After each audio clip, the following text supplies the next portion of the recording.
There we are, sweeping over top the feature match area. Coming down on our front table, Team USA on your left. And the Team Czech Republic on your right, Jason Gulovic versus Stanislav Cifka.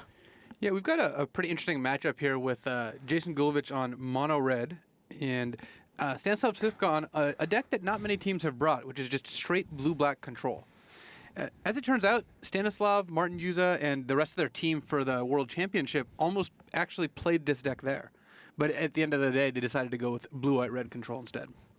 Okay, we see land on our first two turns, and Jason is right out of the gate. You know, that seems okay, huh? Yeah, he doesn't have a 1-drop, which is something the deck really, really wants, but Burning Tree Emissary into Lightning Ball, on the play, it still puts Stanislav on 16 on turn 2, though Stanislav does have some early action, at the very least a Tragic Slip and a Doomblade here. Got it. And he's even got an Urza's Legacy opportunity there, which is something I can appreciate. The straight mono blue Sphinx's Revelation. Okay, we see a little look at Stanislav Cifka's hand. Old school opportunity. Doomblade.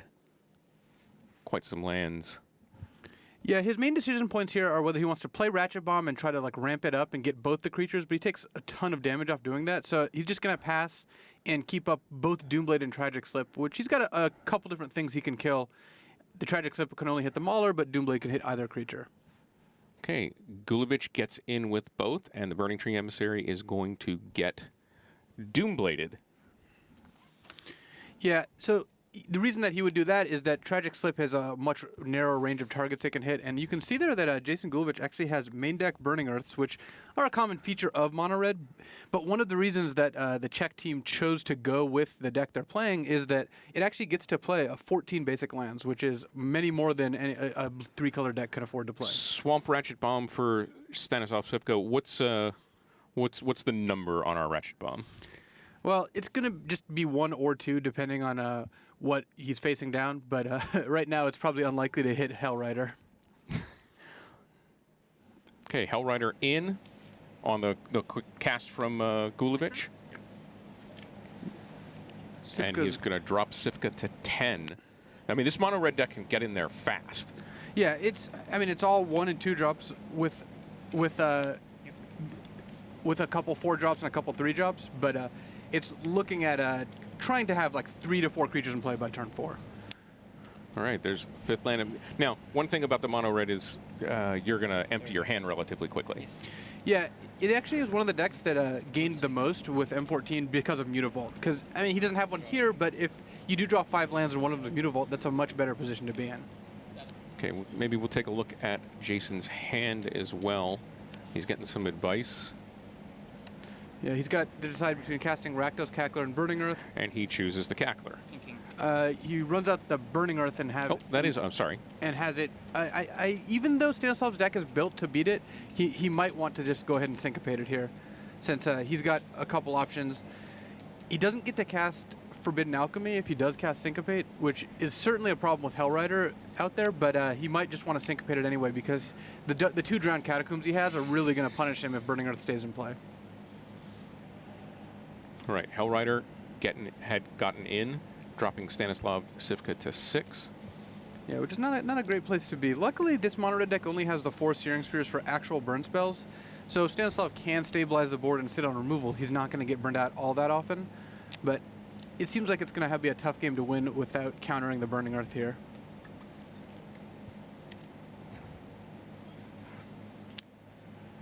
Looks like he goes for the... He does go for the Syncopate. No, he doesn't. Yeah, he's alchemying instead. He's worried, I think, more about dying to the Hellrider. It's unfortunate that he does have a Ratchet Bomb and both of Jason's permanents cost 4, but he's got to kill the Hellrider and then maybe count on the Ratchet Bomb to kill the Burning Earth.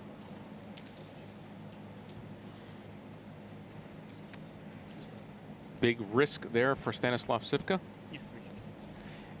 Well, the one thing about it is he does need to find cheap removal regardless, though Jason here chooses not to play Rakdos Cackler into the Ratchet Bomb.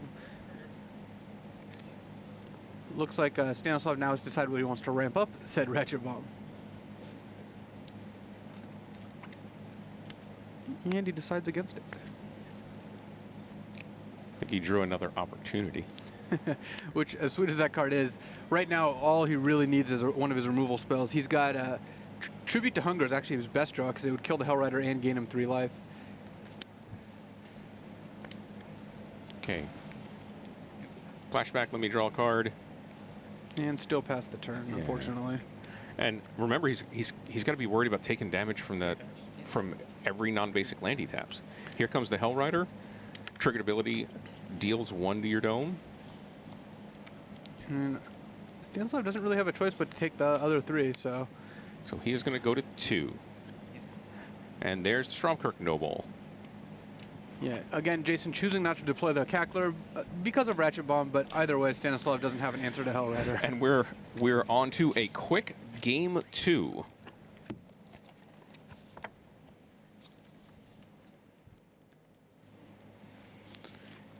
Well, you can expect most of the games to be fairly quick, and that one was no exception. If an unanswered Hellrider ends the game very, very quickly.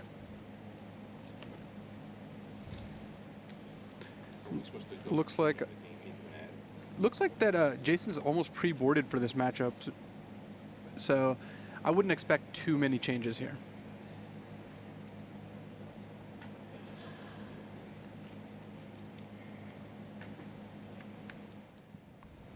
You can play Friday Night Magic. You can play Magic in a store near you every Friday. Earn Planeswalker points and battle against your friends in Friday Night Magic. August's FNM promo card is Dimir Charm. Visit wizards.com/FNM to find a store near you. So what kind of sideboard action are we going to see here? Well, Stanislav has a couple cheap removal spells. That's mostly what he's looking at bringing in. Devour Fleshes. He could actually bring in, he has an Augur of Bolus, which is, I'm sure, for matchups like this, since it blocks all the 2/2s and 2/1s so well. Curse of Death's Hold is a little slow. That's more for the tokens deck. I would not expect him to bring that in. He could also bring in Duress because it hits Burning Earth, but there are so few targets that I doubt he's going to end up doing that. Looks like Jason Gulovich has another Burning Earth, but that's probably not what he's looking at bringing in. Skullcracks and potentially Thundermaw Hellkite if he wants to go a little bigger. Thundermaw is actually not a bad sideboard card here. He's got 2 of them. The reason being that Stanislav's putting in more cheap removal, but it's not necessarily removal that can kill Hellkite. Like Tragic Slip or Devour Flesh don't always hit it. So I don't know what their board plan is exactly. They might not want the Burning Earths just because they've seen 4 or 5 basics out of Stanislav. So I wouldn't be surprised if they swap those for Thundermaw Hellkites. This was actually not the fastest result in one of our games. On the back table, USA's Daniel Cicchetti took down Christian Yonda in Game 1. He is on a Jund list, if I'm correct.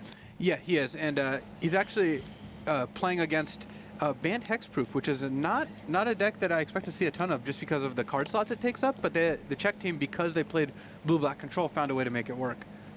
But Bant Hexproof does go ahead and fight in a different angle that most decks do. So I would expect the games to be quick. And it sounds like one of the U.S. team's interesting main deck slots was very crucial there. Well, Duress, yeah, they've main decked Duress in that, and we get a report from Crack Sideline reporter Brian David Marshall that it did indeed play a big part in that game. Yeah, I was actually with the U.S. team as they were building, them and actually Israel were building yesterday night, and they decided to main deck 2 Underworld Connections and a Duress in their Jund deck because they expected 2 of the 3 opponents to actually play control decks, either Jund or Blue-White, that sort of thing. Of course, the Czech team actually only has 1 control deck. They have Red-Green Beats and Hexproof, but sounds like the Duress did some work, and that is actually a card you do board in against the Bant Hexproof deck. Well, because it'll take out those enchantments. Yeah, they're really a combo deck. They're not really an aggro deck, and so you want as much disruption as you can to stop the combo. The Underworld Connection's maybe not quite as crucial there. Yeah, that's gonna stay in for the white-blue control decks. And it's also good in the Jund mirrors. Basically, any game, matchup where you expect the game to go really long, Underworld Connections is generally good. Right, we see both players there. Stanislav Sivka on a good close-up. Of course, Pro Tour Dragon's Maze champion. and we saw him play the last couple of days. Yeah, he actually won a Return to Ravnica. He was the eggs, right? The Sorry. first to go off there with with the eggs deck. Yeah, and he was playing in the World Championship. Ended up I believe 5-7. Sivka likes his hand, keeps it, says go. What turn one play do we have coming? Looks like a Stromkirk Noble, which is generally the play you want to lead with. I mean, it does get Tragic Slipped. Right. But all right, the Ratchet Bomb. Now, again, where's the sweet spot for a Sivka on the Ratchet Bomb playing it on turn 2? He's lucky to be able to play it into an empty board here, since now he gets to decide whether he wants to put it on 1 or 2. He's almost always, he's always going to ramp it here to 1, and then now if Jason doubles up on any of the 2 casting costs, then Ratchet Bomb gets a 2 for 1 him. So he's going to try to avoid that. Looks like he did draw a Thunder Maw, which he brought in. So. There's the striker for Gulovich. And we see Boros Reckoner in his hand. he gets to pair that with Reckoner. I mean, he can try and play the Reckoner into a counterspell, but it's kind of hard to avoid that. And counterspells are bad enough against the mono red deck that I don't think you would assume that Stanislav has all of them in still. Okay, we see Searing Spear. Yeah, which doesn't do a whole lot right now. I mean, he's deciding between playing Reckoner or just playing the Stromkirk Noble and attacking. Getting a little bit of advice from Coach Josh Utter-Layton. Oh, and it looks like Stanislav does have the Syncopate, but he also has Tribute to Hunger and Devour Flesh, so he's kind of happy no matter what happens here.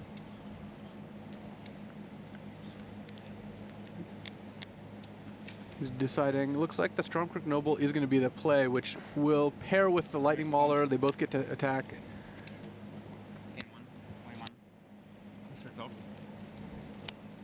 So the reason that Stanislav would cast that Tribute to Hunger before attacking was because if he sacks Lightning Mauler, which he did, it breaks up the Soul Bond and doesn't allow the Stromkirk Noble to attack.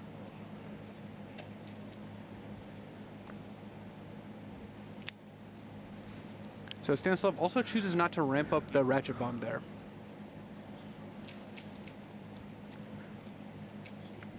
And just ratchets up. The Ratchet Bomb says go. Noble's going to get in on Jason's turn. Yeah, so at this point, Stanislav could have Ratchet Bombed away, but because it's such a high life total, just having it in play really warps how Jason has to play. Another result back in from the middle table. Michael Mendel of Czech Republic has taken down Joe Spanier in game 1 there. As Joe's actually playing White-Blue Control, which is a deck that Matt Nass and Jacob Wilson both played to great success at Grand Prix Calgary. Boros Reckoner onto the battlefield for Jason Gulovich, and here comes a Snapcaster Mage and another Tragic Slip. Yep, he gets to crack the Ratchet Bomb first to kill the Stromkirk Noble to turn on the Morbid of Tragic Slip. So a neat little turn there for Stanislav. And now Snapcaster Mage just getting into the red zone. Yeah, putting Stanislav in the driver's seat. At this point, Jason doesn't have a ton of options. He does have the option of casting Thundermaw Hellkite, though. Yeah, that's basically all he's really gonna. That's really the only play he can make there. Unfortunately for him, it's going to run into a Syncopate from Stanislav Sivka. Yeah, if you suspect Thundermaws come in, the Syncopates do get a bit better, but on the draw, Syncopate is a pretty tough one to manage. So. Okay, Sivka gets in for 2 more, dropping Gulovich to 18. I'll remind you that Gulovich leads this match 1-0. On the other 2 tables, in the middle table, Czech Republic is up, and on the back table, the USA is up. Here comes, once again, Snapcaster Mage. And Gulovich not really interested in Spearing the Snapcaster Mage. He is interested in maybe not drawing his 7th and 8th lands, though. Is there any real long game for this mono red deck? I mean, we saw it earlier. Thundermaw Hellkite is their best expensive card, but there aren't a whole lot of other cards past that. It looks like the Skullcracks came in as well. That's mostly because Revelbelt Maka doesn't really do a whole lot against blockers, since Stanislav has very few of them. So unless Jason decided in, an Eldrazi of some kind, I don't think he's really wanting to draw all these non-Muta Vault lands. Stanislav also still has an opportunity in hand, so if he draws his 6th land, then Jason could be in a lot more trouble, though Okay, now he is going to Searing Spear the Snapcaster Mage after having eaten 10 damage from it. Yeah, eventually you kind of have to. Oh, another land draw for Jason Gulovich. Yeah. Unfortunately, Dimir Guildgate is not the land Stanislav Sivko wanted to draw, though I think he'll still probably be all right. And he just passed the turn. So he's probably got an opportunity here if he doesn't have to do anything else. Yeah, and it's not looking like he has to, since he's still at 20, and even though Jason has 2 burn spells in hand, he actually needs a way to do repeated sources of damage, otherwise he's not really going to make any headway. There you get a nice look at Stanislav Sivka's hand. Tragic Flip, Devour Flesh, Doomblade, Essence Scatter, Ratchet Bomb, Opportunity. So inexpensive counterspell, inexpensive creature removal. And then a finisher in Opportunity, which eventually digs him to... Actually, Nephalia Drownyard looks like his best win condition besides Augur of Bolas. So He has end of turn cast that opportunity, filled up his hand. There's his second Ratchet Bomb of the day, or of the game, I should say. it looks like he may not have drawn a land here, which means he's actually just going to be... Oh, he did draw a land. So he still is going to have to discard some spells here. Looks like he pitched a Watery Grave. Had a Warped Physique in his... Yeah, he's playing 2 Warp Physiques as kind of one of his, wide spread of removal spells. Well, there's another Hell Rider. Yeah, there's a And it's going to get Doombladed. a few options he has to get rid of it. So why the Doomblade and not the Essence, not the Counterspell? Mostly, I think because the counterspell stops almost anything for 2 mana, as does Doomblade, but the counterspell can stop any potential come to play abilities. He doesn't know everything that... they don't know the full lists here, unlike the World Championships. Right. So he does have to play around other cards. At this point, all his removal spells are fairly interchangeable, though, so it's going to be tough for him to run out of them. Burning Tree Emissary from Gulovich gets gets Warped Physique by Sivka. Stanislav's playing very fast here, which I certainly appreciate. When he's kind of got the game under control, so not wasting time is certainly something that helps him and his opponent out. Right, he does tick up the Ratchet Bomb after drawing a fistful of cards. Yeah, at this point, now he can keep it to deal with Boros Reckoner or Burning Earth or Thundermaw Hellkite, depending on where he wants to put it. Dropping a Curse of Death's Hold there will limit the amount of creatures that Jason can actually play and have survive. Curse of Death's Hold, of course, gives all your creatures, all the cursed players' creatures -1/-1. So not only does it keep low toughness guys off the board, it reduces the damage that everybody does. Yeah, it's, again, mostly for the tokens decks, but has some utility here. Jason can actually accumulate, once he's boarded in Skullcracks, he actually can potentially accumulate enough burn spells to try to make a run at things. I mean, he's still a ways away, but Right. if Stanislav has all removal spells and no hard counters, like Essence Scatter can't actually stop a burn spell, then he might actually be able to do that, though looks like a Tribute to Hunger on a Hell Rider is going to make that even more difficult. Third Hell Rider for Gulovich. Yeah, he's drawn a few of those, though Stanislav also has the Ratchet Bomb, so looks like he might be able to peck him to death with Augur of Bolas, though. Well, he did 10 damage previously with the Snapcaster Mage. So there's the Cackler. And Jason thinking, I'm not blocking. Yeah, well, he doesn't really have too much of a choice. Cackler enters the battlefield as a 1/1 or a 0/0 here. So unfortunately for him, he's not really, got a wealth of options. Oh, Stanislav Sivka, like you said, playing at blistering speed. Yeah, as he flashes back Forbidden Alchemy there. And then Snapcaster Mage to get Tragic Slip takes out the Cackler, and he's going to get in now for 3. Not quite a peck. That's a 3-turn clock, but a Searing Spear is going to take out the Snapcaster Mage. Yeah, it looks like Stanislav was just trying to go beat down here. But Jason's forced into the control role trying to burn away his creatures, which is not really a battle he wants. Third Ratchet Bomb for Stanislav Sivka. And he's going to start counting Jason's library. said Drown Yard is a viable option for him. Yeah, I mean, it is his primary win condition here, since besides trying to kill your opponent with Snapcasters and Augurs, which, does happen, Drown Yard is by far the safest win condition. I mean, you eventually get to the point where your opponent isn't going to resolve anything, and you have enough answers to basically any creature they could play. So at that point, you can just content yourself with drowning them to death 3 cards at a time, and eventually 6 cards at a time. What's that? Looks like Stanislav is casting another Forbidden Alchemy here. And it's funny that he's actually got a smaller library than Jason does, but once Drown Yard starts working, that quickly turns around. Drown Yard, of course, mills 3 at a time for a black, a blue, and a colorless. And he's onto it already. Takes up the other Ratchet Bomb to 2. And another interesting thing about Drown Yard is that decks that play it often Drown Yard themselves in the early game, because that puts Forbidden Alchemy and Think Twice in your graveyard, as well as increasing your range of Snapcaster targets.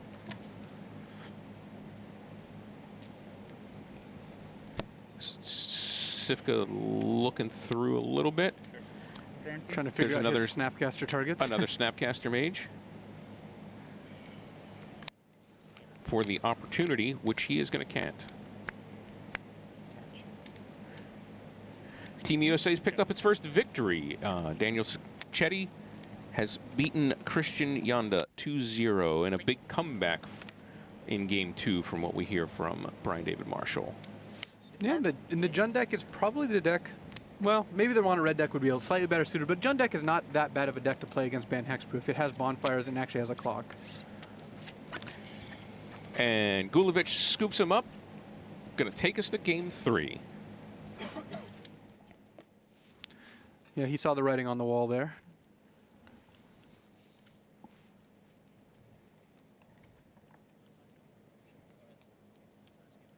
Show off your Magic colors by purchasing new Planeswalker apparel at mtgmerch.com. Which one of those shirts are you going to wear? As before, I do like the Jace one, but the Chandra one is not bad. Yeah, the Chandra one's pretty cool. And, maybe you go off type a little bit and wear the red instead of the blue. Yeah, and I have used a Ajani Goldmane to good effect before, so I wouldn't mind sporting the Ajani shirt. Yeah, I think I'm gonna. I'm a Liliana fan. Well, as we have both avoided the subject of Garruk, we'll let Team USA play Garruk. They actually had a mono green sealed deck. One of their decks did have Garruk, Caller of Beasts, and a bunch of other engine cards. It was an interesting deck to watch play out. We saw on the feature match just in the last round a Garruk and a Garruk's Horde on the same side. Yeah, I heard for Team Australia. Team Australia kind of went off there. Yeah. All right, any difference in the sideboard here based on playing and drawing in Game 3? Well, Syncopate is a card that really, really turns around whether you're on the play or draw. I wouldn't be surprised if Stanislav brought it out, though it still might be better than Rewind or Dissipate. As for Gulovich, I mean, the Thundermaws I think are good. The Skullcracks are probably better than Rubble Belt Maka, and Burning Earth is not really a card he wants in his deck either. So he's not running really long on sideboard cards. I mean, I think they figure that their mono red deck is fairly good against control as is. So they didn't pack a ton of sideboard hate for it. All right, we're going to move over to the Joe Spanier and Michael Mendel match. Mendel leads 1-0, but I'll remind you again that Team USA is up 1-0. It's good. There's a rundown there on Joe. 2 career Pro Tour points. Yeah, and Joe hasn't actually played at a Pro Tour yet, but he's actually got a very good Grand Prix record. 62% is a very respectable Grand Prix win percentage. That's what we've been seeing from a lot of the top pros. They're 62, 63, 65% win percentage at GPs. Seeing if Joe can maintain that as he gets to the hundreds of matches that these other guys have played. But, he's just starting, and he's primarily known as an online player. I've actually interacted with him about that a lot. Looks like he's in potentially a bit of trouble here, though, as Mendel's playing Kibler's red-green beatdown deck from the World Championship, which actually definitely influenced the metagame here at the World Magic Cup. We do know that Spanier is holding a Planar Cleansing and a Supreme Verdict in his hand, so it looks like the Thundermaw is going to get to hit in for a bunch, but if Spanier does have a Planar Cleansing coming, then things could be turned around very quickly. You can also see the lands he hasn't played. This is why they played that deck. There's a Burning Earth on the other side of the table, and he has 5 basic lands in play. Or rather, is about to have 5 basic lands in play. Is there an argument to cast the Planar Cleansing? Looks like he's getting advice from Josh Ederlake to play the Supreme Verdict. Yeah, it's reasonable to play a Supreme Verdict over Planar Cleansing here. The Burning Earth is not really a big threat. It lets you keep up Azorius Charm for like another Thundermaw, Hellkite, or a Hellrider. And Domri Raid is actually a very big problem for the blue-white deck, and Planar Cleansing does kill Planeswalkers, so having access to that is something that he wants. Well, we see a Sphinx's Revelation in Joe's hand as well. Yeah, he's actually got quite the grip full of cards here. He's got an Azorius Charm, an Augur, and a Detention Sphere, as well as a bunch of Wraths and a Sphinx's Revelation.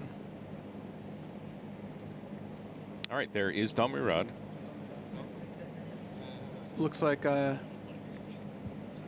Michael missed there and is deciding whether to cast his Arbor Elf again into the Planar Cleansing. He knows. Brian David Marshall tells us that the Arbor Elf and the Planar Cleansing. Yeah, well, Joe must have revealed Planar Cleansing off an Augur of Bolas. Augur of Bolas, right? So back on Michael, turn 2. Yeah, Michael is aware of it. He's going to take 1 there, but he does get to Planar Cleansing the Planeswalker, which is the reason he would use Verdict before. Right. Oh, well, there's Thundermaw Hellkite from Michael Mendel. Drops Joe Spanier to 6. So Joe does have solutions to that, including the Terminus he just miracles. Miracle Terminus from Joe Spanier. The actual, I believe, they have 2 Terminus total, so. And another of Augur of Bolas, the follow-up. Unfortunately, Jace Architect of Thought is not a card you can reveal off Augur of Bolas.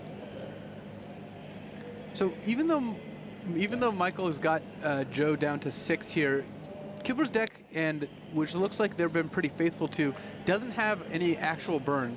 And particularly after board, I wouldn't expect like Pillar of Flame or Flames of the Firebrand to be in. So besides haste creatures, Joe actually can't get burned out, or at least not very easily. So Michael is not playing that Arbor Elf. Yeah, he could play it here. It's not going to do much into the Augur, so I guess he figures since it can't attack past Augur anyway, and he doesn't want to play the Arbor Elf, because if he plays another creature, then they both get Wrathed. Looks like since he drew an Elvish Mystic, he's going to play the Arbor Elf. Yeah. Sphinx's Revelation for 3 from Joe Spanier. Importantly, draws himself 3 cards, but gives him half again his life total, going from 6 up to 9. Yeah, and Joe's very far ahead here. He's got a lot of cards in hand. He's got, besides that Revelation, it looks like he also drew another Revelation, and so if he's actually attacking with Augur of Bolas, he must feel pretty confident.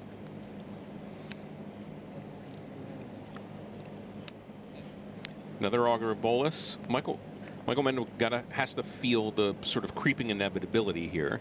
Yeah, when your opponent casts a Revelation for 3 and you have no pressure in play, it doesn't generally feel great. And only 2 cards in hand.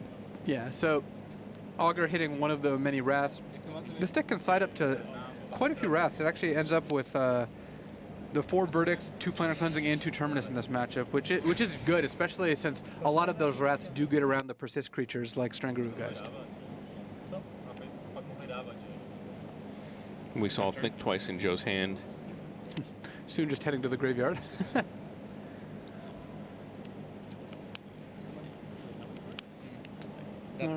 Looks like Michael's really going to have to draw. If he's going to draw lands, Kessig Wolfrun would be one of the lands he wants to draw. Unfortunately, Brian Kibler decided that only one Wolfrun could really fit and make the mana work, and looks like they're taking his word for it, which is a very good idea. There's Restoration Angel, which will blink the Augur of Bolas. Let's Joe look at a couple more. Including one of his other sideboard cards, Precinct Captain. It's a card that we actually sideboarded in our Esper deck in San Diego, and it did a lot of work for us, so Josh decided to bring it in here as well. And the Augur and the Resto Angel are going to get into battling. That's going to drop Michael Mendel to 15. Yeah, and once the blue-white deck starts reducing your life total, generally that means the game is over. The deck doesn't really have to attack at any point, so It's not exactly a racing deck here. The Restoration Angel does some work in that regard as well. Okay, that's the Strangleroot Geist up top. Yeah, he's smashing with a Flint Hoof Boar there, but Oh, Flint Hoof Boar, sorry. yeah, but Joe either way has the Azorius Charm, Right. so regardless of which one it is, it's heading to the top of the library. Now, are you allowed to put your cards back on top of the library like that? Or is it just, I guess, it's just a shorthand because Yeah, it's a shorthand. It's a pretty sporting thing to do. By the strict letter of the law, certainly not legal because the top card of your library is supposed to be face down.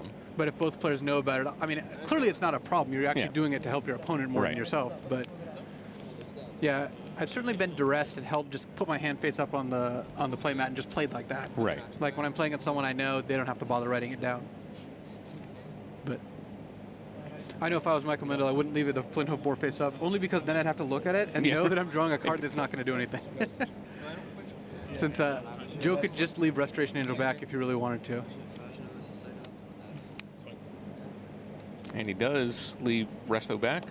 Both Augur of Bolas are going to get in, take Mendel to 13. Yeah, and Joe's going to get to cast like a Revelation for 6 this turn, which is going to be a pretty tough nut to crack for Michael. There is that Flint Hoof Boar. Yeah, he's because it has haste, he does have to debate whether he wants to play it, but since he knows Joe knows about it, then there's no real reason to slow roll it. If Joe wants to wrath away this board, which is favorable to him, he can. And he's not likely to do so. Okay, another Supreme Verdict. I believe that one was for 4 from Joe Spanier. Yeah, he's going up to 15 here. I think he cast the Revelation for 6 there, since he even had a Cavern of Souls providing a little help. But looks like he's got a follow-up as well.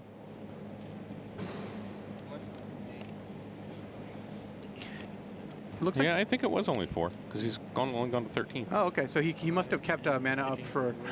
The Azorius Charm. Yeah, he does actually decide to go on the offensive here too. There we go. So he's actually he is up to 15 now, and then smashing Michael down to 8 because Detention Sphere lets him remove the Flint Hoof Boar and attack for 5. Don't see the Ascension Sphere on Flint Hoof Boar all that often. Yeah, I mean, Detention Sphere generally wants to nab Domri Raid in this matchup or like Thundermaw Hellkite, but either way, at this point, it was really he could just choose whatever path he wanted. He's got Right. so many answers there that it's kind of a formality more than anything else. Okay, there's game 2 to Joe Spanier. He notches up that match with Michael Mendel 1-1. We are going to head back to Stanislav Sivka versus Jason Gulevich.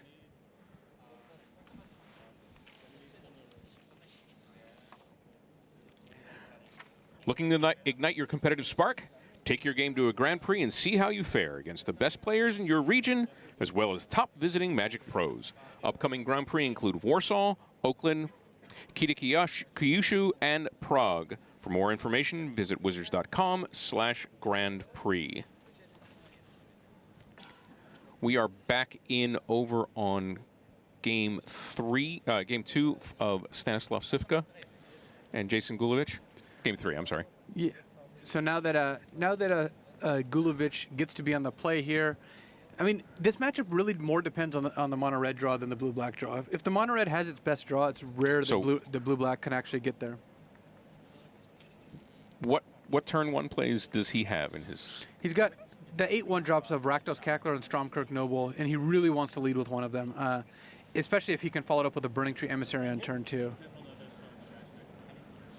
Looks like as they both players have mulligan here, and it looks like Gulevich does not have a turn 1 play according to BDM. I think you're fine.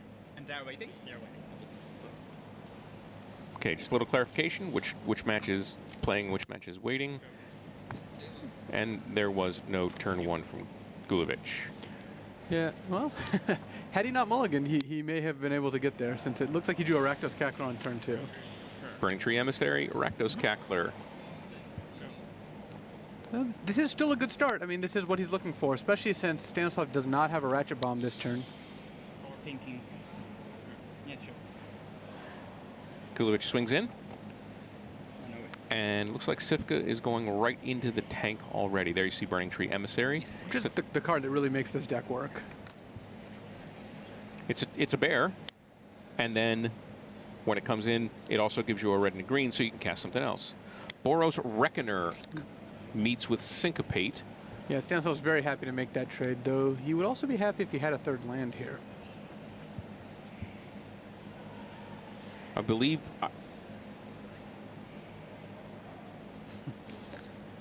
I believe Brian David Marshall told us that both players went to 6 in this game.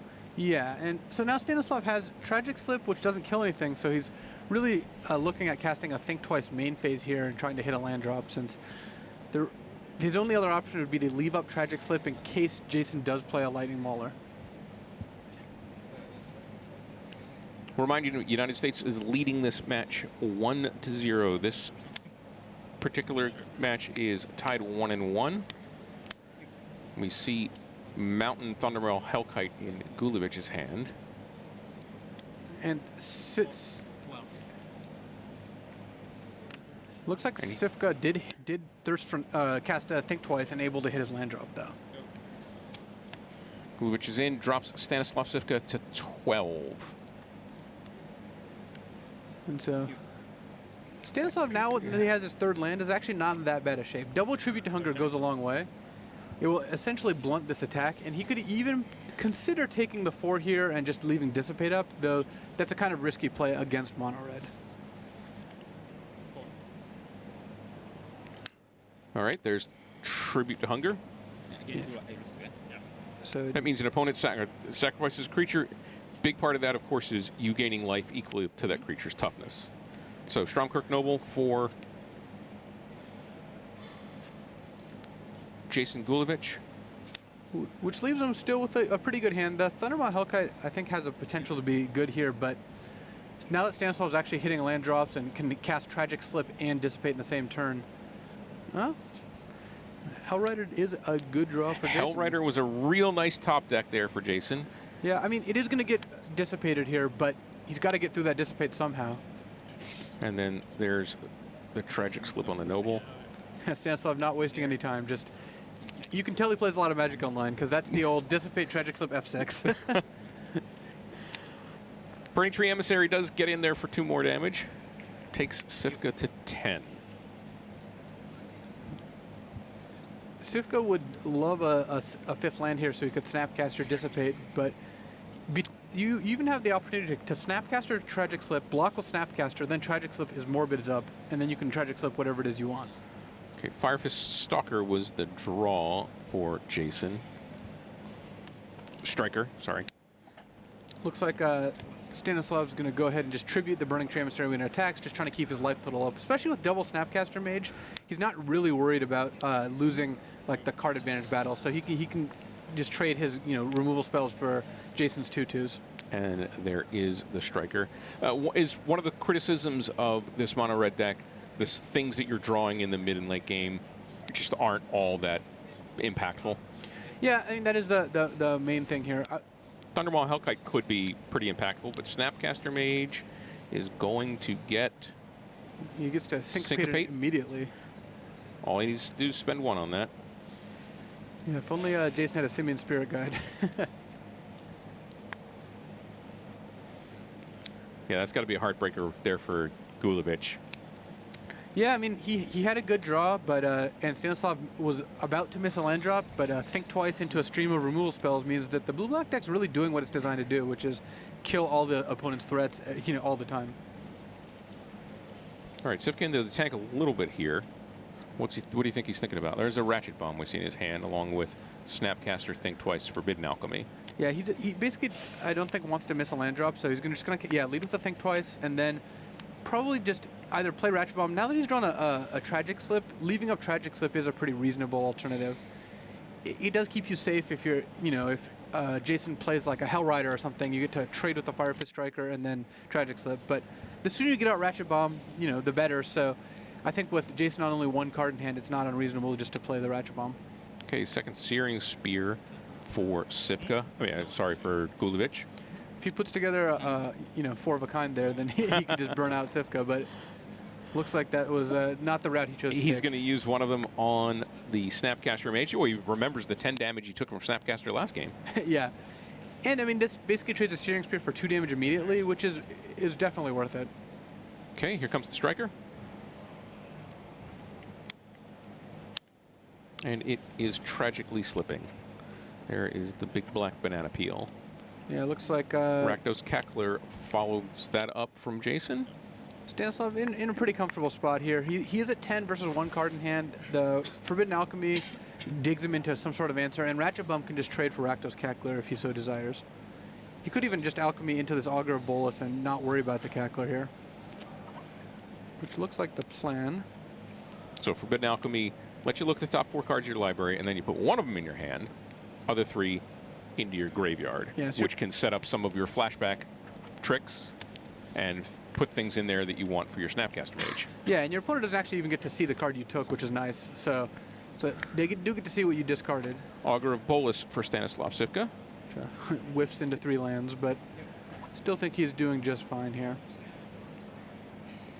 Cards in here? We haven't seen this blue-black deck really since a couple months ago, more than 6 months ago, when basically when Sphinx's Ooh. Revelation came out. There's another Hellkite from Jason Gulevich. Embedded? That's a big beating. Yeah, that's a game changer. That's exactly what he's looking to draw here. But Sivka actually drew a Tragic Slip here, so So that's going to turn...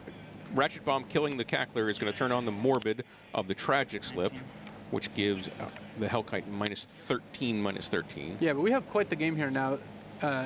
The Searing Spear in Jason's hand and the fact that Stanislav's at 5 means that Jason is actually there's got a lot of different top decks he can draw just to burn Stanislav out here. Now he's missing that one that he spent on the Snapcaster Mage.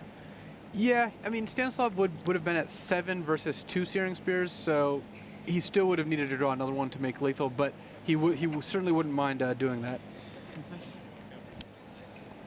Okay, he's going to flashback the Think Twice. Yeah, Gulevich sitting on the 1 Searing Spear, and unfortunately for him, a mountain. Ooh, there we go. What do you pick up? Skullcrack. So he's got lethal burn now, and if Stanislav taps out... There it is. Jason Gulevich. Looks like he carries the U.S. to victory this round. Sivka taps out. I tapped the 7 mana. I didn't announce anything. Oh, he tapped the 7 mana, obviously, to Played flashback But I Forbidden didn't say Alchemy. anything. I was intended to play it, but I didn't announce anything. Interesting. So Jason Gulevich may But I May didn't have announce anything. He may have jumped, jumped the gun a little bit. Yeah. Looks like Ricardo talking to Stanislav there. Stan did say his intention was to cast Forbidden Alchemy here. And even though Jason kind of took priority from him by casting the burn spells, I'm not sure what's going to end up happening. Stanislav has not said Forbidden Alchemy. He just tapped the 7 and He immediately... tapped his 7 and picked up his graveyard. Yeah, he went to his graveyard, so... For me, picking up the graveyard is enough of a sign that he's telling us he's casting Forbidden Alchemy. Right. Yeah, I certainly, if Ricardo rules us the other direction, I wouldn't dispute that. right. Because, okay, he actually didn't say it. But, there's a lot of shortcutting in Magic. There's a lot of implied action. Flashback? And, I didn't hear flashback, but you grabbed your graveyard. You had your graveyard in your hand. yeah, then we hear Jason saying, hey, you did pick up your graveyard. Okay. Okay. Yeah, okay, I'm just asking. Okay. So it looks like they're still discussing it. So yeah, I think that shortcuts and I agree implied that actions it do can play a big unfair part in like how against players are them. behaving, but I don't know. I felt like in this is interesting from here the where rules, I understand. I don't know if Jason I didn't could announce have anything had tonight. priority at that point. If Stanislav's tapping 6 and he kind of interrupted him, does he get to go back? Yeah, I think that if he's just casting something before Stanislav can do anything. I mean, when Stanislav taps mana, like whether we want appeal or not. Okay, so it sounds like if the Czech team is discussing whether to appeal or not, Ricardo has ruled against that. okay, well then there is no downside to the appeal. I mean, they are certainly. You're always allowed to. And I encourage people to if you think the judge is wrong, to appeal. Yeah, that is generally a good strategy. and looks like, and even Jason just said that no reason not to. So I think here that the big thing is that for me in this situation, Cifka, who has been playing at breakneck speed, who's been playing really, really, really fast, has tapped his mana, picked up his graveyard, clearly signaling to everybody. I mean, we even said he's flashing back from Bidden Alchemy before he did it. Right. So it's, I mean, if you and I picked up on the fact that he was going to flash back for Bidden Alchemy, I think Jason also picks up on the same thing and plops down. And I mean, even you said if he taps out here, he's dead. Then he tapped out. Yeah. I mean, Jason, I certainly should have waited a little while. There's no Right. downside. If you think everyone's going to do it, let him announce the spell. Right. Given that he didn't, it's kind of interesting. I do think that Stanislav was going to cast the alchemy. It seemed like he made all indication of doing so, but he didn't actually announce it yet, and Jason essentially showed him the 2 cards in his hand. Right. Now, if I was to back this situation up, right. Brian David Marshall says he certainly wasn't going to announce that he's snapcastering back at Dissipate. No, but if Jason chooses to kind of interrupt Stanislav's flow of action by showing him 2 cards in hand, at what point does Stanislav decide to get to change his actions? And that's Yeah. what they're debating now. Right. So If I were to back up, I would probably put those 2 cards back in Gulovich's hand because we had a disagreement of where we were in the turn. yeah, and especially if Stanislav was in the middle of doing something, we don't know what. We certainly know he was doing something. Now, a rules lawyery argument is, hey, I can tap mana anytime I want to. Right.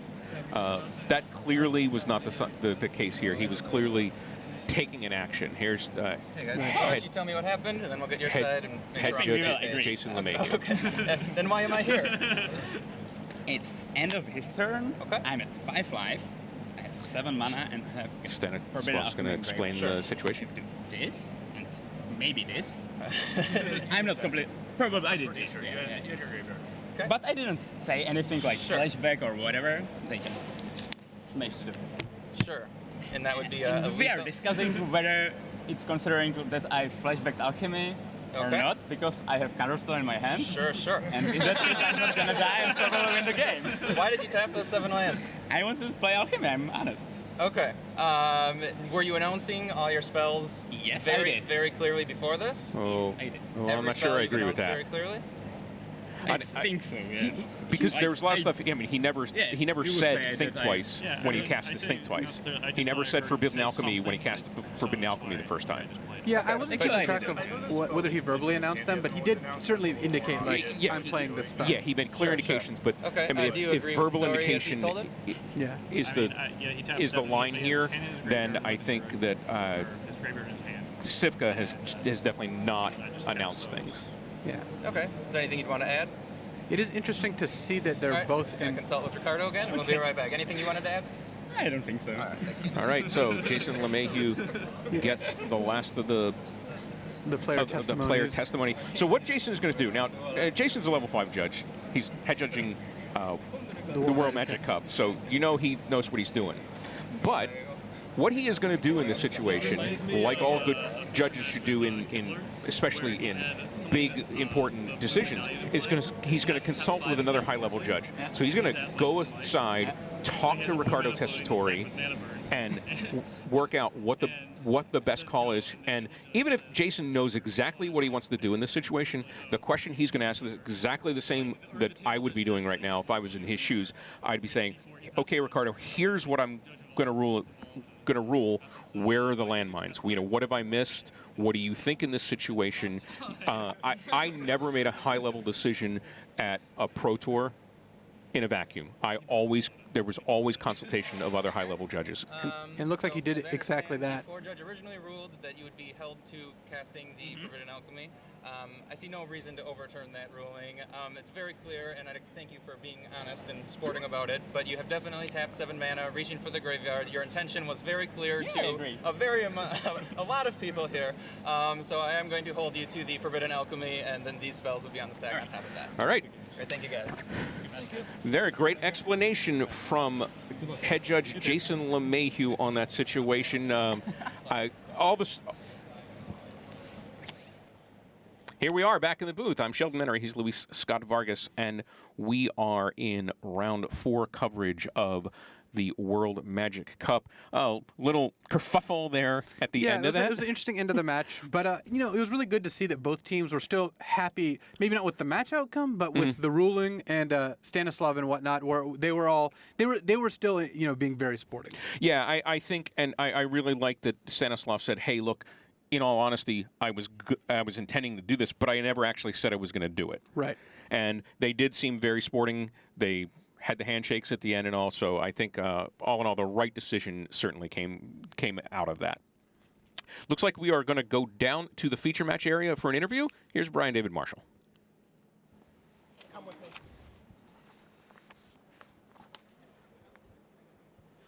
All right. Or they're not. We're not down in the feature match area. If not- you're still here in the booth. Sheldon Menery and Luis Scott Vargas. Sounds good. Instead- You'll have to put up with us instead Yeah, of right. Team USA here. Okay, Team USA has taken down Team Czech Republic 2 and an unfinished. Yeah, it was. We're not sure what the Spaniard match versus Red Green Beats would have ended up as, but Team USA was able to beat both Bant Hexproof and Blue Black Control there.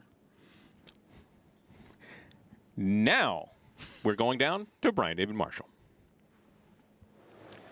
Hi, everybody. This is Brian David Marshall. I'm here on the floor of the feature match area with Team USA. I have Josh Utter-Leighton, Dan Suchetti, Jason Gulovich, and Joe Spanier. We just saw them defeat Team Czech Republic. Sorry, my family's from Czechoslovakia, so I always want to say that.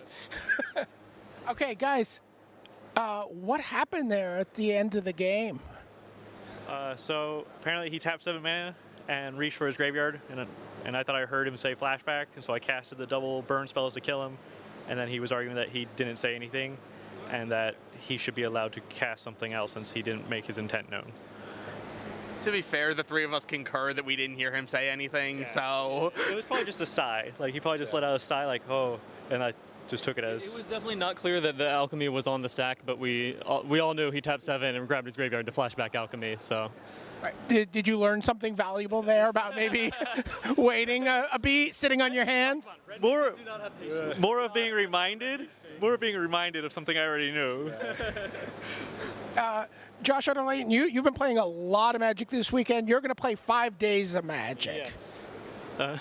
What is it like? What did that play into your decision to sit in the coach's seat for Standard? No, that's not why at all. I thought it was just better able to serve the team, like being able to coach Standard, I think, so... What are you looking to catch from the coach's seat? Like, what are you looking to add? It's more that I can just pay attention to multiple matches and, whenever there's an interesting play, step in kind of thing, so. Okay. And where does Team USA stand right now after 4 rounds? We have 4 wins after 4 rounds, so looking pretty good so far. How are you feeling, Dan? That was a pretty exciting. You didn't get any camera time. I didn't get any camera time, but the games were pretty quick. And it's not a great matchup pre-board, but I managed to win game 1. And then games 2 and 3, we have a lot of sideboard cards for that matchup. So Your main deck Duress looked like it was pretty good there. it was really good, that game. That game would have been much, much harder if I didn't have that Duress. So having access to that was really good. I mean, I think there are a lot of decks here today that Duress is good against, so I'm pretty happy about having that in the main deck. All right, well, there you have it. Team USA 4-0. 2 more rounds to go today. This is Brian David Marshall sending it back to the booth. All right, so round 4 is over. Team USA has moved up. Czech Republic drops a 3-1, but I mean they're still well positioned to get into a highly placed pod. Yeah, they still, if they've got a couple rounds left, if they can win out, they're going to be in great shape. Okay, we're going to come back for round 5 shortly, but first we're going to send you over to the news desk. Hey guys, welcome back to the News Desk. Marshall Sutcliffe here, and I've got a very special guest sitting beside me. His name is Mark Rosewater, but first, we're gonna have a fun segment with him. But before all that, we've got some updates from Rich Hagan standing at our wall with the scoreboard. Rich, what do we got? Thanks very much, Marshall. Let's take a look at the big board. These were the teams leading the way after 3 rounds. Now, 4-0 we think is pretty much in because remember, win early, win often. If you win the race to each level of wins, that gives you the tiebreak edge over anyone else. So that means you see Mexico 4-0, Australia 4-0, United States 4-0. They're in. One critical match here in the 4th round still to come. That's the match between Ireland 3-0 and Austria. Holtzinger and Reitbauer up against Marcin Sosinski, the national champion for Ireland. So they are looking to see who will be in at 4-0. Australia beat Venezuela to drop Venezuela to 3-1. Other results around: Estonia over the Russian Federation. Estonia go to 3-1. Hungary is 3-1. Thailand 3-1. They defeated Hong Kong this round. Iceland against Poland. It was the Icelandic team who win. They have not got a great history in team competition. They are really lighting things up here in Amsterdam. They are 3-1. Each round will update the big board with the top teams. You see Hungary there, 3-1. Brazil, Willie Adel trying to come back on Sunday. I can tell you with the result you've just seen, United States going to 4-0. Josh Utter-Leighton, your player of the year, will be playing 5 Days of Magic this week. He will be back, and right now he is on course. A million rounds to go, of course, but he is on course for the Everest of gaming, the World Championship and the Magic World Cup, all in one unforgettable day on Sunday. It's going to be wonderful, and this is going to be wonderful too, because there's 20 years of Magic, and you're about to hear from a man who's seen it right from the get-go. Let's get back to the desk, Marshall Sutcliffe. All right, guys, welcome back. So, I'm Marshall Sutcliffe. This, though, is Mark Rosewater, Magic Head Designer. Magic Head Designer, yeah. You've been that for quite a while. You're very popular in the community because you interact so much with the community. Now, Magic's been around for 20 years. It has, 20th anniversary this year? Yeah, so we're all celebrating. There's a lot of fun products and a lot of cool promos that we're doing, everything all around the 20th anniversary for Magic the Gathering. Yep. And we have a special segment set up. Okay, yes we do. Now, Mark, you're no stranger to talking about Magic. You have a podcast, you write an article, you've written it for a really long time, and your history goes deep with Magic. You probably know the game better than most people on the planet. So we're going to tap into you here, but you know what? 20 years we don't have all day, right? We can't talk about it forever. So what we're going to do is we're going to give you 1 minute per year. So this is going to take 20 minutes, and we're going to try to cage Mark into this 1 minute segment of each one. And the way it's going to work is when the next year's up, I'm going to say the year, and you got to stop talking about that, whatever year we were on, and move on to the next. Are you feeling ready for this? Okay, I'm ready. All right, so we're starting with 1993. 1993. Go. Okay, so 1993 is the year Magic was released. First premiered at Origins, and then was on sale for the first time at Gen Con. It was a smash hit at Gen Con. It sold out in days. It's everything people were talking about. So Alpha came out. Then shortly after that, Beta came out. Then shortly after that, Unlimited came out, which was a whiteboarder version of it. Beta added a few cards that were missed in Alpha. And then late in the year, Arabian Nights managed to come out. Now, the original Alpha had in it all the cards except for Circle Protection Black and Volcanic Island and one copy of each basic land that got added to get the things over 300 for Beta. Arabian Nights was the first expansion that we did not expect to happen right away because Alpha sold out. We made enough cards for 6 months, sold out in a week. Beta made enough cards for a week, sold out for 6 months, sold out in a week.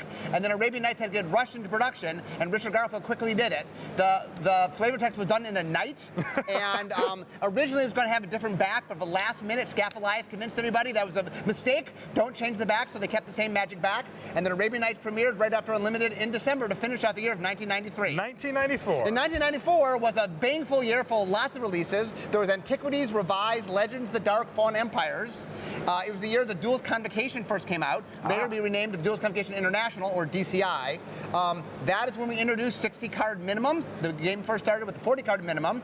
Also, we introduced the idea of 4 card limits. Before that, you could play with as many cards as you wanted. That was broken, so they introduced 4 card limits. Also, we introduced a banned and restricted list because we were causing problems with Magic. And so, for the first time, the Power 9 got restricted. And stuff like Dingus Egg and Orcish Oriflame got restricted because it was dangerous. Also, that was the year of the first Worlds in which Zach Dolan became the very first World Championship. That was also held at Gen Con. His car broke down on the way there, but he hitched a ride and he got there, and he went on to beat Bertrand Lestrade from France to be the first ever Magic World Champion. 1995. 1995 was the year that Ice Age came out, Chronicles came out, 4th edition came out, Homelands came out. For the first time ever, we introduced the idea of formats. Before that, there was just Magic, but we introduced the idea of Type 2. Magic, as we knew it, became Type 1, we're now called Vintage, and Type 2 is what we now call Standard. But Magic, for the first time ever, had a format in which things rotated out. That caused big controversy at the time, but obviously went on to be a pretty popular thing. Also, because of Chronicles and 4th edition, there was a big, people were very concerned the cards were getting undercut. So we introduced what's called the reserve list, which to this day still keeps us from printing a lot of the early cards. Also, in 1995, I got hired, and a lot of the people, Bill Rose, and a lot of the sort of old timers at Wizards was the start of what I call the second wave of R&D, got hired in 1995. Oh, I got more. Okay, 10 so seconds. Also this year, that is the first time we did a large set. Both I mean, we had done Legends the year before, but Ice Age, we introduced the idea of doing limited play, and for the first time ever, limited play was part of Magic. 1996. In 1996, only 2 sets came out in 1996. Alliances came out in 96, and Mirage. In fact, there was a long gap before Alliances came out. But Alliances was the first ever pre-release in which there was, we had an Ice Age had a pre-release in which there was 1 pre-release. But Alliance was the first time we had a pre-release in many locations. Mirage is the start of what I call the second age of Magic design, in which we started doing block design. So Mirage was the first time that we, from a design standpoint, started designing for Limited. Ice Age was the first time we played Limited, but the first time that we designed for it was Mirage. A great year. Also, it was the first year of the Pro Tour. Michael Acanto won the very first Pro Tour in New York. We had a blizzard, which made us start late, but that was the very first year of the Pro Tour. We got introduced. Hammer won the second Pro Tour in Los Angeles. Ula Rade won the third Pro Tour in Columbus. That year at Worlds, Tom Champagne from Australia beat Mark Justice in the finals to become the first Australian ever to win a Pro Tour or Worlds. 1997. 1997 had Visions, had 5th edition, had Weatherlight, had Portal, had Tempest. Portal was us introducing a new simple-to-play Magic set that was a lot simpler, took a lot of the rules out. There was no instance, there was no artifacts, no enchantments. We also started the Weatherlight Saga, which was a story that we ran for many years, which introduced the crew of the Weatherlight, and Gerard, and Sisay, and Karn, and all sorts of characters.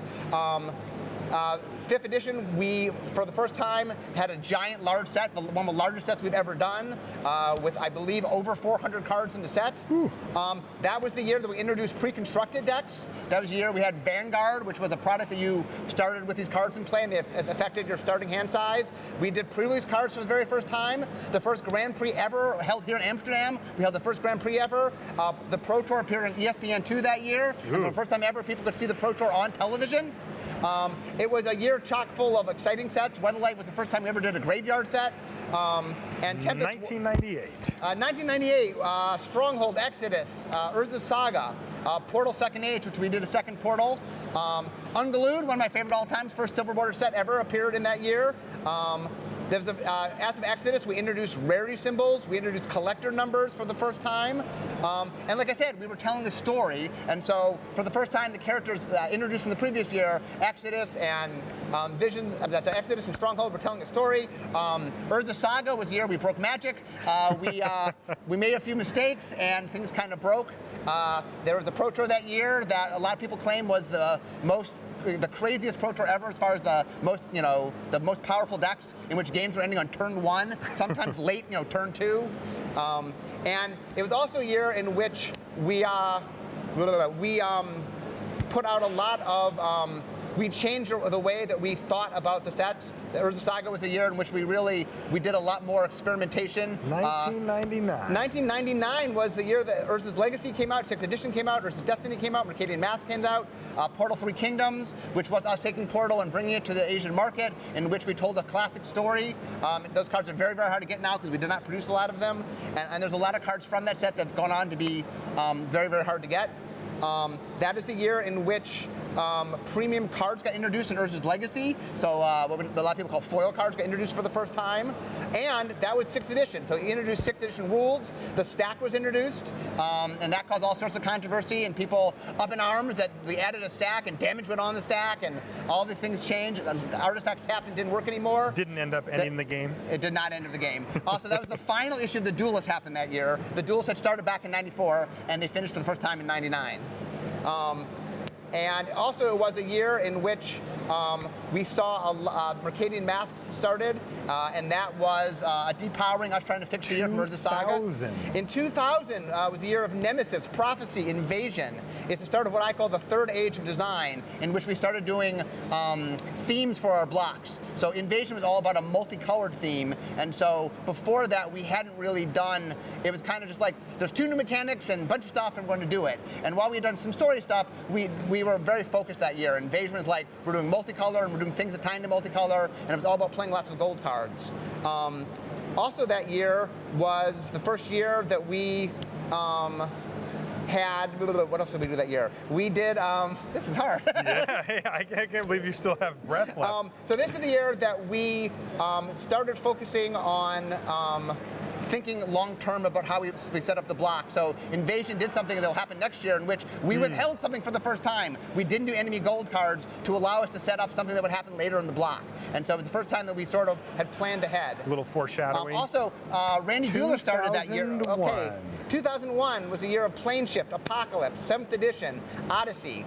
It's the year that we ended the Weatherlight Saga story that we had begun many years before. The Phyrexians invaded. A lot of people don't know that Invasion was about invasion, surprisingly, but the Phyrexians invaded thanks to Gerard and Urza, and they managed to defeat them, and the Phyrexians were gone, and we'll never see them again. They've been destroyed, or so we would think. Also that year with Apocalypse, we definitely introduced the idea of a third set with a third set spin. We had saved the enemy cards, and we had done that. Apocalypse was very successful. And in a lot of ways, the block plans that would come later, the Invasion block was the first that set up the idea of doing block planning. And what else happened that year? Odyssey happened that year, so that's the year we did a graveyard for the first time. Stuff like Threshold, Flashback was premiered that year. And that was definitely a year where we continued the theme that we started in Invasion of trying to have themes for the year, and the whole year was about the graveyard. And that's the idea. 2002. 2002 was the year of Torment, Judgment, Onslaught. Torment was the first set ever in which we unbalanced the colors and was weighted toward black. In Judgment, we balanced back toward white and green, and so we had a set that wasn't quite balanced in color. Onslaught was the first time we did the tribal, of us experimenting with the tribal theme. We had done it before in Magic and Dosives, but finally we had done it as a big block thing. It became very popular. We also introduced Morph for the very first time, which was a mechanic that would go on to be a giantly popular mechanic. Magic Online premiered in 2002. Ooh, good year. And MagicTheGathering.com premiered in 2002. The internet. Including Making Magic, the column that I still write to this day. It definitely was a year of us getting digital. I think it's the year where Magic kind of entered the digital scene, even though 2002 is a little late for that, but that's Better really late the than year where we marked ourselves with both Magic Online and MagicTheGathering.com. And what else? It's also the year that we experimented with trying to do different things with 2003. 2003. 2003 was the year of Legions, which was the first ever all-creature set in which we had a set of everything being the same. We would try that again once later, not with creatures. Scourge. Scourge was a dragon set, but not really. We sold it as a dragon set, but there were only 7 dragons in it. And I think there was only 13 cards that reference dragons. Tribal dragons. It was the end of a tribal block, and well, we will. Anyway, one day we'll do a much better dragon set. 8th edition came out. 8th edition was famous for introducing the new card frames. Yes. And that caused quite the uproar. We tried to make the frames, we had to change them for our printing process, and we wanted them to be easier to read, and so we ended up changing up. That caused a lot of controversy. Mirrodin came out that year, which was introducing to an artifact block and to the plane of Mirrodin, which we would later come back to years later. It was the 10th anniversary of Magic, and we celebrated our first big anniversary. 2004. 2004 was the year of Darksteel. You're halfway done, by the way. Halfway done.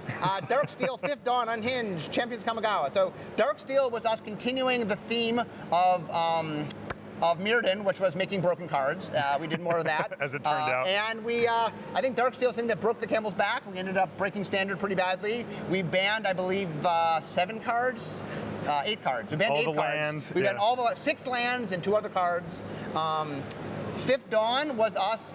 We had to make a sharp right turn because we couldn't do what we'd done before. We introduced 5 color into the artifact block. It's the first time that we ever used Aaron Forsyth. It's where he had been doing the website up to that point, and we brought him onto this to do a set so he could write an article about it. He did so good. We brought him in R&D, and now he's my boss. And Unhinged was us bringing back the silver bordered set. we tried to do things a little crazier, and we brought some new stuff and changed up how things worked. I'm sure you were happy about that one. Oh, I was very happy with that one. 2005. 2005. 2005, Betrayers of Kamigawa, Saviors of Kamigawa, 9th edition, and Ravnica. So Betrayers and Saviors was us finishing up what happened with the Kamigawa block, which was us doing top-down Japanese flavor. It was the first I was trying to do top-down. We would later get better at it, but as a first attempt, we didn't succeed all that well. Ravnica was the start of I call the fourth stage of Magic design. It's us doing block planning, where we plan out the whole block. The idea of 4, 3, and 3, where we had these guilds, but only 4 of them showed up. People thought it was crazy, because how can you only have 4 of the 10 combinations in the first set? But it worked out. People were very popular. Oh, Obviously, they go on. love that set. Also, the Pro Tour Hall of Fame started that year, and I believe, let's see, John Finkel, Darwin Castle, Ulla Rade, Tomi Hovey, and Alan Comer got inducted in the very first year to become the first 5 people inducted to the Pro Tour Hall of Fame. What else? What else happened that year? I mean, well, you don't need to worry about it. 2006. 2006. 2006 was Guild Pact Ascension. So we finished out the Ravnica year. So we had 3 more sets with Guild Pact. Finishing one of the most popular blocks ever. Yes, and that became a very, very popular block. That draft became a very popular draft. Yep. After that, we did Cold Snap, which was the missing Ice Age set that we found in a file cabinet. The people got really mad because they thought we were somehow misleading them rather than having our tongue planted firmly in our cheek. We talked about that being a 4th Ravnica set, but we talked ourselves out of it. Instead, it did Cold Snap, the missing set. We then did Time Spiral, which was a set in which we went back. It was a nostalgia block, a block about time. We did what we call the time shifted sheet, where we had 121 cards from the past. That set was chock full of stuff. I think we had 12 to 14 mechanics, depending on how you want to count them. We had 121 time shifted bonus sheet. It was one of the most complex things. I remember the first time I drafted it. I was a little confused. 2008. 2008. 2007. 2007. That's the year that Planar Chaos came out. That was the year that that was the alternate present set where we shook up the color wheel and did crazy things like Damnation and tried different things in different colors. That was followed by Future Sight, a set I'm very proud of, but a set that had 48 mechanics in it. Where Magic before that had 56 and we had 48. It showed the future. We had time shifted cards in last year in Time Spiral, then in Planar Chaos, and Future Sight had cards from the future. Yes. And from now, every once in a while, we see those cards from the future showing up. There's a card from the future showing up in Theros, by the way. After that, with 10th edition, and then we had Lorwyn. Lorwyn was us doing another tribal set. And introducing a new block that wasn't a large, small structure, the first time we'd ever done that. Also introduced the first dual decks with elves versus goblins, which was the first time we introduced the concept of the dual decks. Lorwyn was us going back and rediscovering the idea of a tribal block. And 2008. And we were setting up a massive change. So we did 2 mini blocks to make up a large block, which was large, small, and then large, small. So the second small set was Morning Tide, that paired up with Lorwyn. Instead of doing a tribal base, instead of doing a race-based thing, we did a class-based tribal set. Which confused everybody. Then we did Shadowmoor, which was a large set in the spring, which we had never done before. That was a set all about hybrid. The sets were at 50% hybrid. We had never turned up hybrid that high before. It had only appeared before in little doses in Ravnica. Then we did Eventide, which is the parallel to Morningtide, in which we did the enemy colors of hybrid. That set had mixed reviews, but it had Retrace and a few things people like to this day. Then the end of the year, we did Shards of Alara, in which we introduced another gold set, but this time with a Shards, a 3-set theme to it, about 5 worlds. There were 5 different worlds between Grixis and Bant and Naya and Esper, and which one did I forget? And what did I forget? One of the other ones. We introduced From the Vault Dragons From the Vault got introduced. The very first From the Vault was From the Vault Dragons. 2009 was a year of Conflux, which was, we started with 3-color, but went to crazy 5-color, and Nicole Bolas got introduced to the world, or reintroduced to the world. And then we did Alara Reborn, which was another gimmick set in which Legions, all the cards were creatures. Alara Reborn, all the cards were gold cards. Every single card was a gold card. And that card was a little crazy. It had Cascade, which ended up being a broken mechanic. And then after that, we had Magic 2010, which reset what the core set was all about. Aaron Forsyth had this great idea. We started introducing new cards for the first time. We started bringing Resonant back to the core set. It really was a giant shakeup and advanced where Magic is today. After Magic Magic 2010, we had Plane Chase. Then we had Zendikar. Zendikar was the land set that no one believed would work as a land set, but it turned out to be very popular. It introduced landfall. It brought back kicker. It had all sorts of land-centric things. It was a very speedy environment. Plane Chess, which I mentioned real briefly, had a whole different play experiences where you jump from set to set. 2010. 2010 had World Wake, which was the next set after Zendikar, in which the land wake up and we had attacking lands. The set had a very famous card called Jace the Mind Sculptor. It sure did. That cracked everything in half. We had a Planeswalker. Oh, I didn't mention before, Lorwyn introduced the Planeswalker the previous year. But Planeswalker started being put in every single set this year, and Jace was the first, and only so far, 4-ability Planeswalker. We also had Rise of the Eldrazi, where for the first time we stopped and we had a reset. It was a spring set that started. You just drafted the fall set, and it was a large set. And I did. And it was a very, very popular for the limited players because it was crazy and different, and giant creatures were attacking, and that you actually had commons that were like 8 mana and stuff like that. Yeah. Also, Magic 2011 came out. We introduced Arch Enemy, which was a whole other way to play Magic. Mini on 1. Scars of Mirrodin came out, which was the start of the 5th Age of Design, in which we integrated and had more story and flavor mixed in. We were back in Mirrodin, but oh no, the Phyrexians, they weren't dead! 2011. And they attacked in Mirrodin Siege. We came to war, in which the Phyrexians were fighting the Mirrans for who would win. And we, for the first time ever, didn't tell you the name of the third set. Was it going to be New Phyrexia, or was it going to be Mirrodin Pure? You didn't know. And then we did our first experience ever at a pre-release, where you had to pick your side at the pre-release and decide which side you're going to fight for. And it ended up being like 50.1 to 49.9 or something, really close like that. But anyway, Phyrexia won. It was New Phyrexia. And we had a large set in which we watched New Phyrexia decimate Mirrodin. And Mirrodin is gone, other than a few rebels holding out. After that, we had Magic 2010. We introduced Commander, which became a very popular format. It was the very first time we made decks. It was so popular that we started deciding we'd make Commander a regular thing rather than just a one-time thing. Also, Innistrad came out. Innistrad was doing horror for the first time, doing a themed top-down set all about Gothic horror. And that was something I've been wanting to do since Odyssey. 2012. 2012. Dark Ascension was the follow-up to Innistrad. Innistrad introduced double-faced cards we'd never done before. People were up in arms. How could you do that? They ended up being very popular. Somehow the game survived The game survived. We then did Abyssin Restored, which was another reboot.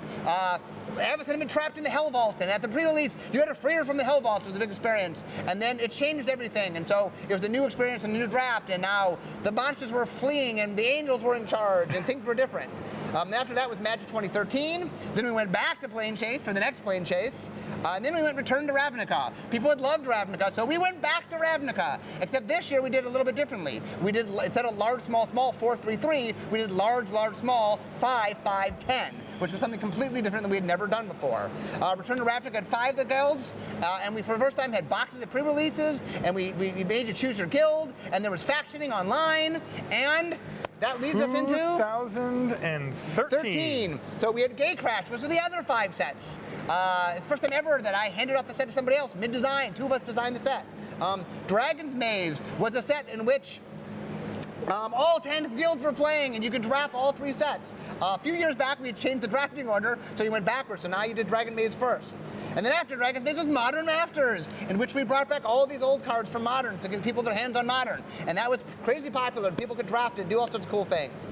Then Magic 2014 came out, and we had a competition, a Magic World Cup, and we had a Magic Champion, a World Magic Cup, and we had the Magic Championships. Theros would later come out, which would be a set all about Greek mythology. And we would do a policy thing called 20 Minutes of Magic in 20 minutes. 20 years of Magic. You did it!